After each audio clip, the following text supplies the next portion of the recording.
मित्रों, देश अपने स्वतंत्रता के 80वें वर्ष में प्रवेश कर चुका है। विगत स्वतंत्रता दिवस पर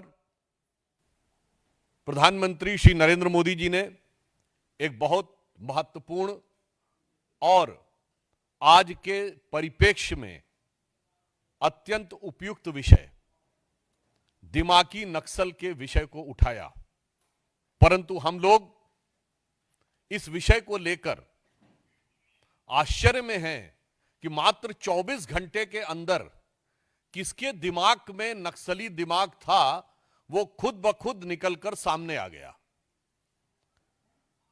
पूर्व गृह मंत्री, पूर्व वित्त मंत्री और कांग्रेस के वरिष्ठ नेता पी चिदंबरम साहब ने खुद आकर कहा कि उन्हें दिमागी नक्सली होने पे गर्व है। यानी देखिए कितने आश्चर्य की बात है कि प्रधानमंत्री जी ने कहा और इतनी तुरंत प्रतिक्रिया हुई कि पूरे देश के सामने आ गया कि किसके दिमाग में नक्सल बैठा हुआ है और वह स्वयं गर्व की अनुभूति करने लगे। तो मैं कांग्रेस पार्टी और पी चिदंबरम साहब को याद दिलाना चाहता हूं कि पूर्व प्रधानमंत्री डॉक्टर मनमोहन सिंह ने 13 अप्रैल 2006 को कहा था, मैं कोट कर रहा हूं, It would not be an exaggeration to say that the problem of Naxalism is the single biggest internal security challenge ever faced by our country.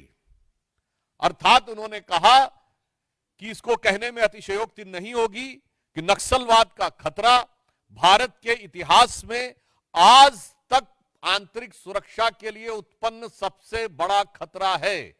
13 अप्रैल 2006 और 31 मार्च 2026 प्रधानमंत्री श्री नरेंद्र मोदी जी की सरकार ने उस चीज को जो डॉक्टर मनमोहन सिंह समझ गए थे, मगर जिस विवशता के चंगुल में जकड़कर और नक्सली दिमाग वालों से भरी हुई सुपर कैबिनेट यानी एनईसी के द्वारा उनको कुछ करने नहीं दिया गया था, यदि वह कार्य सिद्ध करके दिखाया तो प्रधानमंत्री श्री नरेंद्र मोदी जी ने। मगर देश का एक ऐसा गृह मंत्री है जिसे इसमें गर्व का अनुभव नहीं हो रहा है, उसे इस बात में गर्व का अनुभव हो रहा है कि वह दिमागी नक्सली हैं। तो मैं कांग्रेस से पूछना चाहता हूं कि डॉक्टर मनमोहन सिंह सही हैं या आज के आपके स्वघोषित दिमागी नक्सली चिदंबरम साहब? और ये पी चिदंबरम साहब वो हैं, इनके लिए क्या कहा जाए, जिस यूपीए के पशुपति से लेकर तिरुपति तक रेड कॉरिडोर बना था, 180 से अधिक जिले नक्सलवाद से प्रभावित हो गए थे।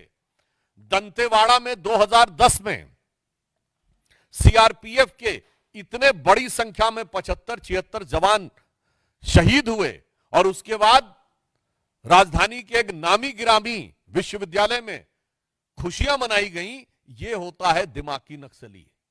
और इतने बड़े विषय के बाद चिदंबरम साहब के शासनकाल में 5000 से अधिक निर्दोष नागरिकों की मौत हुई। 1913 सुरक्षा बलों के जवान नक्सली अभियानों में शहीद हुए। 180 जिले नक्सल प्रभावित हो गए। 92% से अधिक हथियार जो नक्सलियों के पास थे वो पुलिस के हथियार थे जो लूटे गए थे। और याद करिए 2009 में उस समय प्रमुख नक्सली नेता किशन जी ने कहा था 2030 तक दिल्ली पे हमारा कब्जा होगा, मगर आज वो 180 नक्सल प्रभावी जिले शून्य पर आ गए हैं। मगर उसके बाद भी उन 180 जिलों में भारत में सामंजस्य दिखता था और यहां पर समस्या दिख रही है। मैं ध्यान दिलाना चाहता हूं कि वो दंतेवाड़ा और वो झीरम घाटी जहां पर खून की नदियां बहती थीं, चिदंबरम साहब और कांग्रेस पार्टी, राहुल गांधी जी आंख खोलकर देखिए और कान खोलकर सुनिए, तब आपको वह देश अच्छा लगता था। और आज गृह मंत्री अमित शाह जी के कार्यकाल में यह परिस्थिति बनी है कि बस्तर में लगातार 2 साल ओलंपिक हुए हैं। ये सौहार्दपूर्ण, सकारात्मक और युवा ऊर्जा का प्रतिनिधित्व करता हुआ बस्तर अच्छा नहीं लगता है। अभी मात्र कुछ दिन पहले नेशनल हैंडलूम डे के ऊपर रायपुर में ट्राइबल एरियाज के युवकों के द्वारा हैंडलूम कपड़ों को रैंप पे वॉक किया गया। ये ट्राइबल युवा का यानी ट्राइबल जेनजी का रचनात्मक प्रदर्शन अच्छा नहीं लगता था, और वो अच्छा लगता था। ये है दिमागी नक्सल जो इन लोगों के दिमाग में बैठा हुआ है।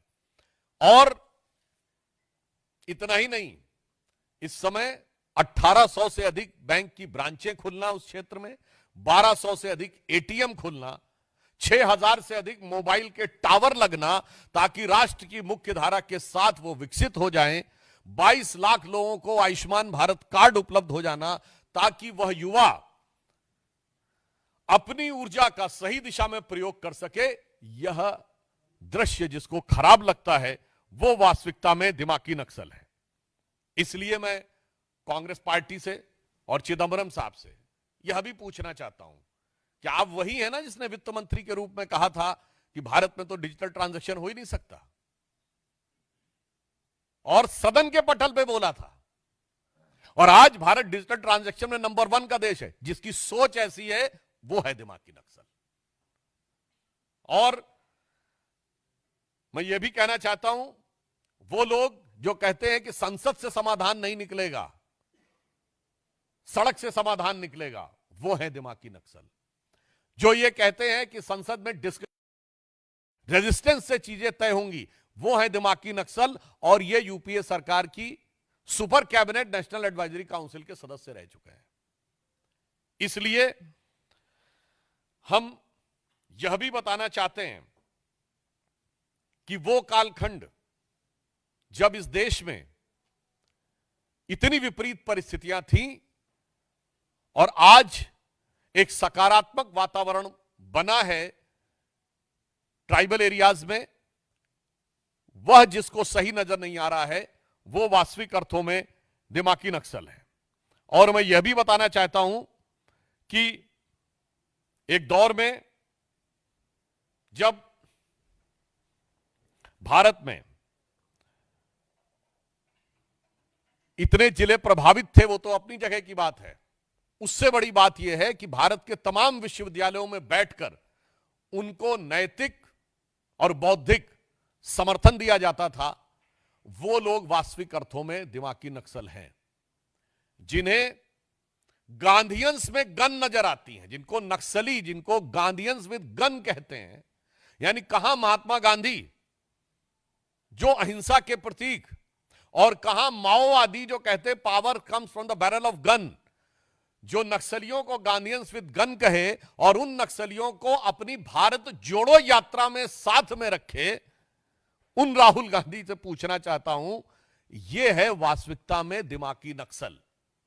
और इसीलिए हम यह भी कहना चाहते हैं कि चिदंबरम साहब हो या कांग्रेस पार्टी, ये वही लोग हैं जिनको एक विशेष प्रकार की चीज में अलग लगाव नजर आता है और दूसरे प्रकार की चीज में दुराव नजर आता है। मैं उदाहरण के लिए बोलना चाहता हूं, प्रधानमंत्री श्री नरेंद्र मोदी जी ने इन्वायरमेंट के लिए काम करने वाले उन लोगों को सम्मानित किया है, जैसे कर्नाटक की रानी गौड़ा जिन्होंने 1 लाख से अधिक वृक्ष लगाए, एक अन्य कर्नाटक की महिला जिनको वृक्ष माता कहा जाता है।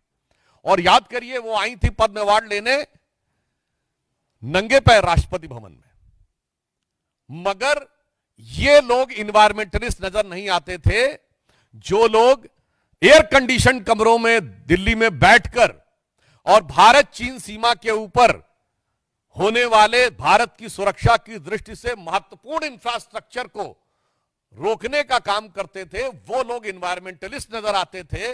और जो ये कहता था, जो सरकार ये कहती थी कि हमारी तो दशकों से स्थापित नीति है कि होना ही नहीं चाहिए सीमा के ऊपर इंफ्रास्ट्रक्चर, वो है दिमागी नक्सल। इसलिए हम ये कहना चाहेंगे कि संयोग देखिए कि माननीय प्रधानमंत्री जी ने स्वतंत्रता दिवस पे बोला था और आज नागपंचमी आते आते ये जितना दिमागों में जहर था वो सब पूरे दिमाग से उजागर होकर उन्होंने खुद स्वीकार कर लिया कि हम क्या हैं। तो मैं सिर्फ अंत में यह कहना चाहूंगा कि माननीय प्रधानमंत्री जी ने जो संकेत दिया है यह बहुत सहज और स्वाभाविक है। इसके लिए किसी को दिमाग पे जोर लगाने की जरूरत नहीं है, सिर्फ आंख खोलकर देखने की जरूरत है। उसे दिखाई पड़ेगा कि दिमागी नक्सल कौन है। दिमागी नक्सल वो है जिसको हाफिज में साहब नजर आता है, याकूब मेनन में जुडिशियल किलिंग नजर आती है, जिसको ओसामा में जी नजर आता है, जिसको जाकिर नायक में शांति का मसीहा नजर आता है, जिसको इशरत जहां में बेटी नजर आती है, बुरहान वानी में भटका हुआ नौजवान नजर आता है और भारत के सेना अध्यक्ष में सड़क छाप गुंडा नजर आता है। यह है वो दिमागी नक्सल। और आज हर भारतीय को इस चीज को सिर्फ आंख खोलकर देखने की जरूरत है और कान खोलकर समझने की जरूरत है। स्वतः समझ में आ जाएगा। और उन लोगों ने जब स्वयं स्वीकार कर लिया है तो हमें लगता है अब किसी प्रकार का कोई संदेह या किंतु परंतु किसी देशवासी के मन में नहीं रह गया है कि जो माननीय प्रधानमंत्री जी ने कहा था कि कांग्रेस अब मुस्लिम लीगी माओवादी कांग्रेस हो गई है, तो अब उन्होंने खुद कह दिया है कि वो सिर्फ मुस्लिम लीगी माओवादी कांग्रेस नहीं बल्कि दिमागी नक्सल कांग्रेस भी हो गई है। ये उन्होंने स्वयं स्वीकार कर लिया है।